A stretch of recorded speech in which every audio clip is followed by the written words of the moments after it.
सिवान के मैरवा में बिहार में शराबबंदी कानून लागू होने के बावजूद शराब की तस्करी पर पूरी तरह से रोक नहीं लग पा रही है। हालांकि मद निषेध विभाग और पुलिस प्रशासन की सख्ती के कारण आए दिन तस्कर भी पकड़े जाते हैं। इसी क्रम में रविवार की संध्या मैरवा थाने की पुलिस ने देसी शराब बनाने वाली वर्षों पुरानी बिशनपुरा बाजार की भट्टी पर धावा बोला। इस दौरान शराब की भट्टियों को ध्वस्त करते हुए सामानों को नष्ट किया गया, साथ ही सैकड़ों लीटर चुलाई शराब के पास को नष्ट किया। हालांकि पुलिस के छापेमारी की भनक लगते ही शराब माफिया और शराब बनाने वाले लोग घर छोड़ फरार हो गए।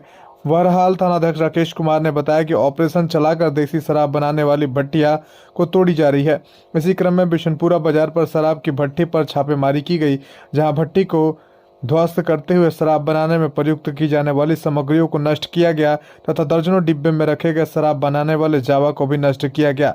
हालांकि इस दौरान किसी की गिरफ्तारी नहीं हो सकी। उन्होंने आगे बताया कि कई दिनों से शराब बनाए जाने की सूचना मिल रही थी, जिसके बाद छापेमारी की गई।